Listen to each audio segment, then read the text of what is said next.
Hi guys, as promised, I'm putting together a little short 20-minute flow yoga geared especially for triathletes, as I know that this is the one area that we probably always sort of neglect when it comes to our training is stretching, working on our flexibility, and our mobility as well. So despite being super fit, super active, it's one of the things that's probably, if you're anything like me, probably gets neglected after a long training session, is you just want to hop in the shower, have something to eat, and stretching and flexibility is maybe the last thing that gets prioritized.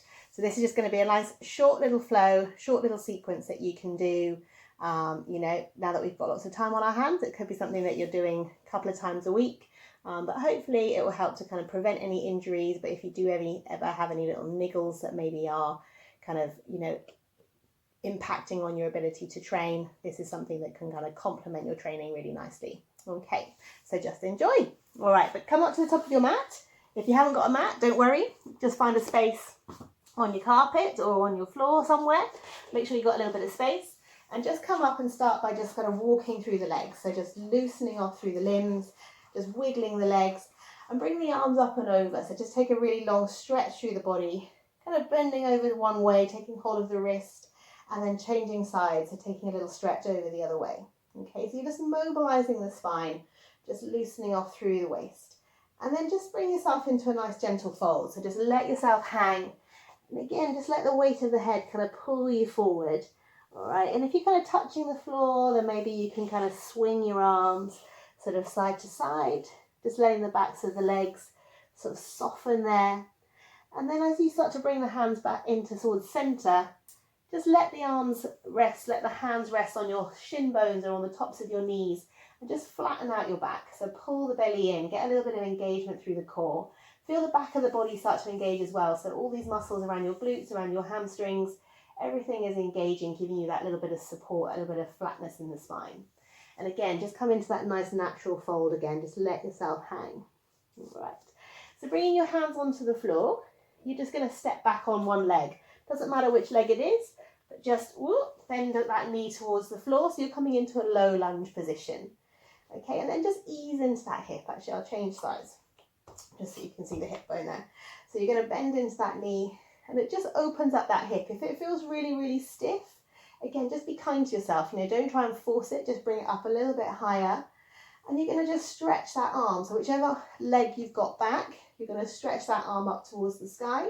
And you're going to reach your opposite hand down towards the floor. So you're just lengthening through the waist, but also just engaging into that psoas, into that hip flexor there. And then bring a twist in, okay? So just land that hand towards the floor and then turn towards that bent knee. So you're just twisting towards that knee there. Okay, we're going to step it back into a downward facing dog position. So just tuck your toe under, lift the knee off the floor, and then bring yourself all the way back. So you're bringing the heels down towards the floor, you're lifting the hips up towards the sky, and you're just going to pedal those legs out. Okay, so you're just going to wiggle side to side. All right, just easing into the back of the hamstrings, easing into the calves, easing into that upper back as well, getting that little tuck of the belly.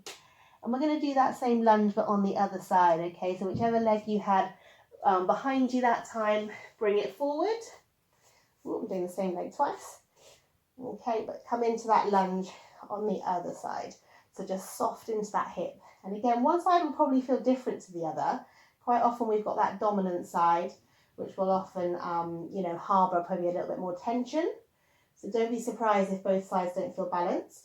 But reach up. Again, take that whichever arm on the side that the leg is back, reach up towards the sky and just stretch down with that opposite hand. So you're kind of lengthening through the waist. All right, if you spend loads of time on your turbo trainer and you've been doing lots of long Zwift sessions, then you're probably feeling quite tight in those hips. Again, let's take that twist. So bring that hand down to the floor and just turn towards that front knee. Okay, get that little swivel through the waist. All right.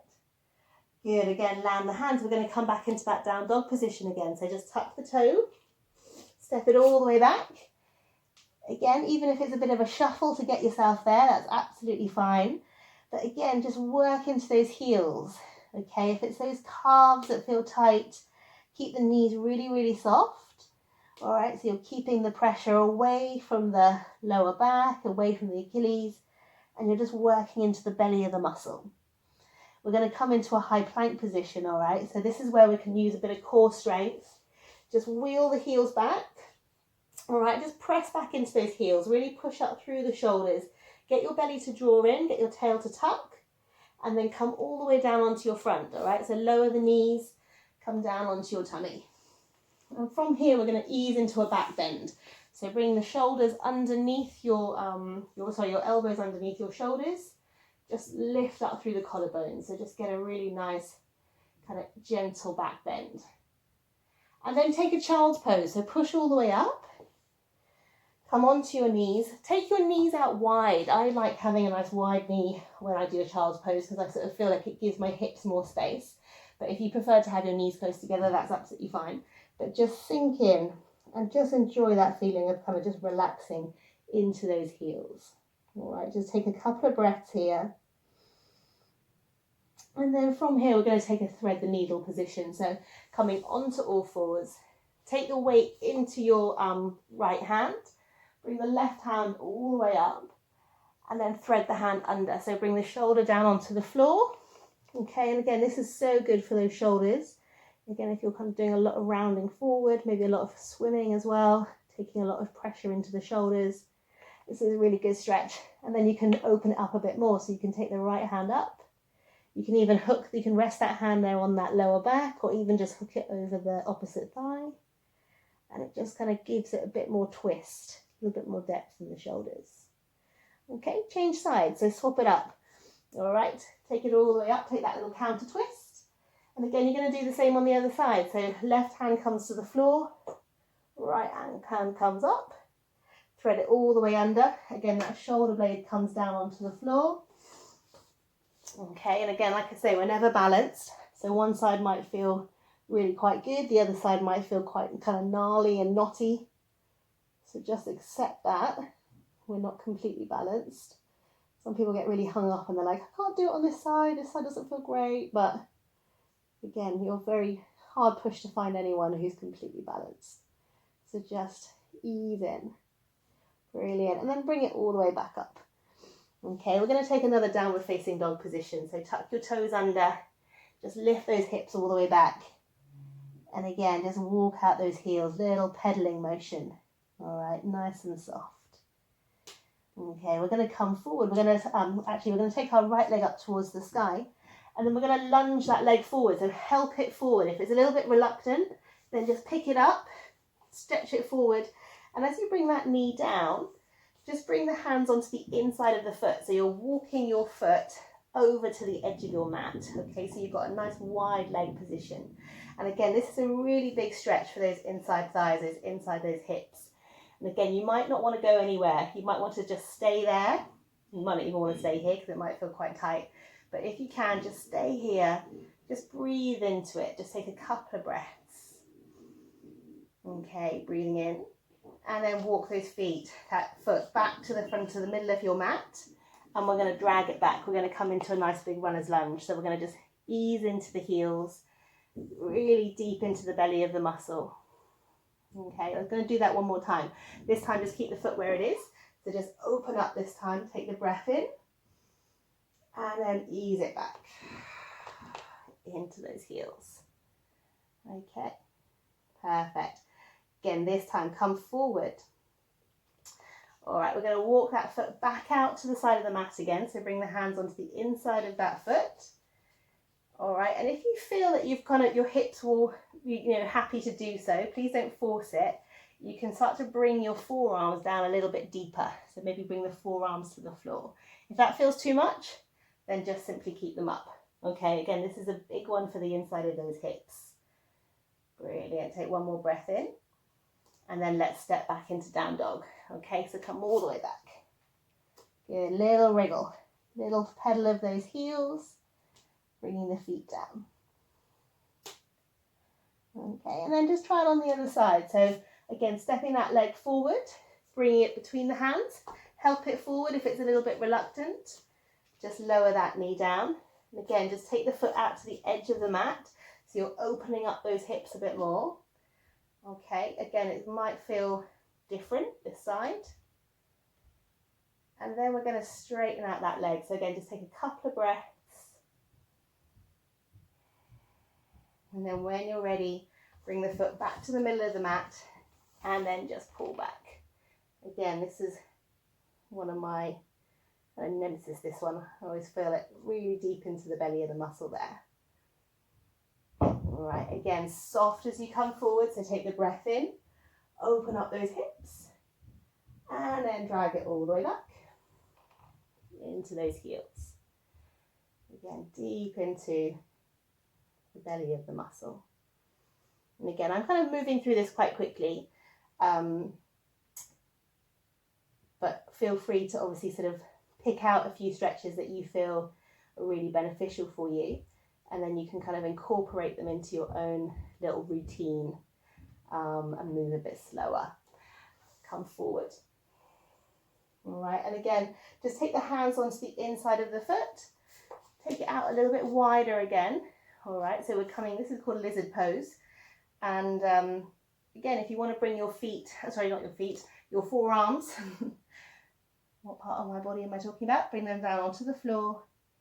And just soft into those hips. Okay, and again, it might feel too much, in which case, just keep it up. Keep it a little bit higher. Again, let's tuck our toes under and find that downward facing dog again, okay? So bring it all the way back. Slowly drop into those heels. All right, we're going to take that plank position again, okay? So we're going to work a little bit into our core. Okay, and I'm just going to challenge you to do a couple of side planks, all right? It's always good to do a little bit of core work when we're kind of conditioning. So either keeping the knees stacked, or maybe even taking the top foot over, or even the bottom knee down. Okay, there's always ways to modify, but come into that plank position, lift up through the waist, and then try one on the other side. So just change over. Again, find that option. Woo. Keep it nice and lifted. Keep those hips up. And again, we're going to lower ourselves all the way down onto the floor. And this time, rather than taking ourselves into a back bend, we're going to take what we call shalabhasana. So we're going to work between those shoulder blades. Again, when we do lots of rounding forward in our day jobs, but also in our training, it can kind of cause a weakness between those shoulder blades. So just draw back, either clasping the hands or even just use the engagement between the shoulder blades to lift you off the floor. So you're keeping the feet where they are, but you're just pulling those shoulder blades together. And then come into a child's pose, so come all the way back. Lovely, just sink your weight into your heels, let the forehead come down.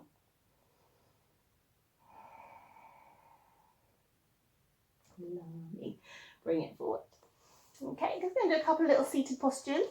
All right, just add on a couple more. Probably do another of these little flows, because actually there are so many stretches that you could do. There's so many things that you could add into your routine. But come into a butterfly pose. So bring the soles of the feet together. All right, and just have the heels kind of a comfortable distance away from your sit bones, and just round forward. Let the forehead, let the crown of the head come down, and just ease into that position. Okay, even if you don't come all that far, just try and bring the body forward and just sort of relax into those hips. Again, if you're doing this kind of after a session, maybe after a run, you'll feel really warm. So, you know, you'll get a little bit maybe more from it if you're really cold. But again, just any movement is good. Okay, keep one leg as it is, but turn the other one over. So you've got that kind of little mermaid stretch. And just try and take a twist. So look over your shoulder. Okay, again, you'll feel it kind of around the front of that hip, particularly around the waist. And then change it up. So take it over the other way. Change those feet. And just turn.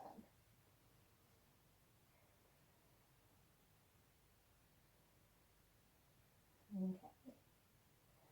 Brilliant. Again, you're going to come into that cross leg position. Okay, and you're just going to take one foot and just try and pick it up and hold that leg and just kind of cradle it. All right, if it feels possible, you can kind of tuck that foot onto the inside of your elbow crease, and then you can kind of hug it and cradle it a little bit closer. And again, it really opens up, kind of stretches into those hip flexors, gets into that piriformis as well. And then from here, you're going to just place the foot to the floor. Okay, so you're just bringing it down into that cross-leg position. If you want to keep a half lotus and maybe keep that foot on top of the shin, then you can. Otherwise, just take a cross-leg position and then just fold forward. Just let the chin come down towards the chest, let the forehead come down. Just push back into your sit bones so you get a really nice stretch into the lower back. And then gently bring it up. Good. Try that on the other side, okay? So just pick up that opposite foot. Again, just have a go at just kind of cradling it slightly. Just a little rock side to side. And then again, if you want to bring it in a little bit closer, maybe hooking it, taking a hold.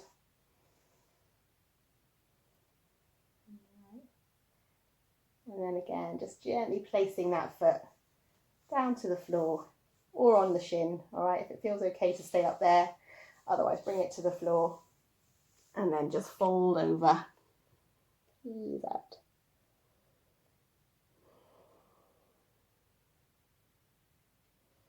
Lovely. Okay, and then come up on, have a little bit of space behind you. Again, just doing a little bit of work for the core. We're going to come into a boat pose. Okay, now if you've got any lower back problems, then just keep your toes down and keep a kind of hold of those legs because you want to keep that lower back protected. But if you don't have any back issues and you know that you've got a rock hard core, then you can bring those legs up a little bit higher, or you can take your legs all the way up towards the sky.